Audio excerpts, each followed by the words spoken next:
Halo pendengar, tiba saatnya untuk belajar bahasa Jepang bersama Lilis Ariwati. Kita sudah sampai di episode ke-32 dalam drama berjudul Jepang Sayangku.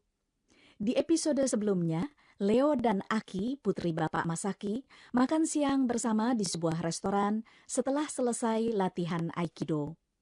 Hari ini adalah lanjutan percakapan mereka di restoran. Mari kita dengarkan dulu percakapan episode ke-32 ini. アキさん、お住まいはどちらですか？渋谷よ。渋谷？ミカさんも渋谷だったな。ちょっとごめんなさい。もしもし？ Leo bertanya kepada Aki. アキさん、お住まいはどちらですか？ Aki, tempat tinggalmu di mana? Kita pernah mempelajari kalimat ini di episode ke-6, bukan? Leo memang tinggal menumpang di tempat tinggal orang tua Aki. Tetapi ia menyadari bahwa Aki tidak tinggal bersama mereka. 渋谷よ。 Di Shibuya, Leo rasanya pernah mendengar nama tempat itu dan mencoba untuk mengingatnya. 渋谷？ Shibuya, rasanya kok pernah dengar ya? ミカさんも渋谷だったな。 Ah ya, saya ingat. Mika juga pernah berkata bahwa dia tinggal di Shibuya.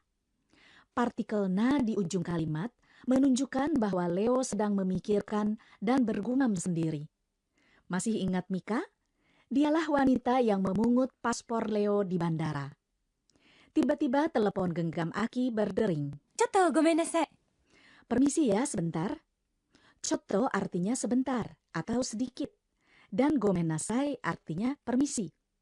Aki menjawab panggilan teleponnya. もしもし？ Halo? Moshi-moshi adalah ekspresi kita hari ini. Ini adalah ucapan yang pasti diucapkan ketika menerima telepon. Nah pendengar, sekarang mari kita dengarkan lagi percakapan episode ke-32 ini. アキさん、お住まいはどちらですか？ 渋谷よ。 渋谷？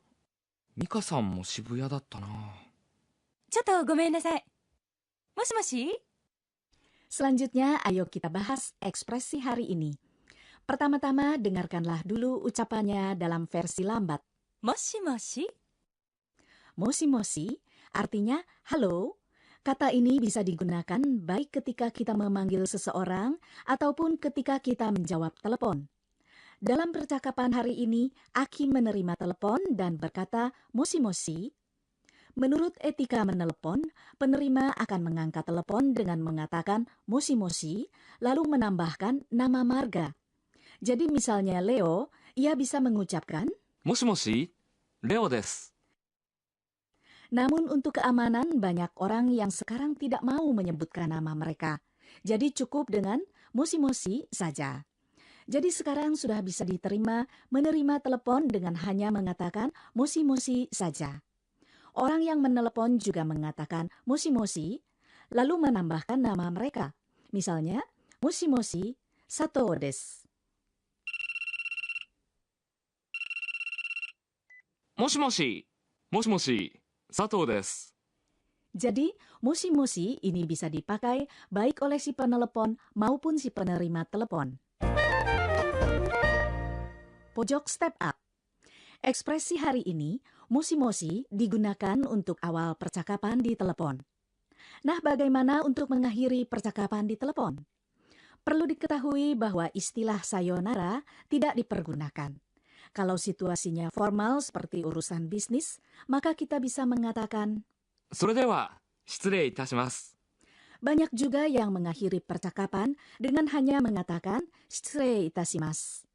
Sementara kalau situasinya tidak formal, misalnya kita berbicara dengan teman atau keluarga, kita bisa mengucapkan じゃあね。 artinya dah. Tapi ingat ya, istilah ini hanya di antara teman dan keluarga saja. Sekian dulu pelajaran kita.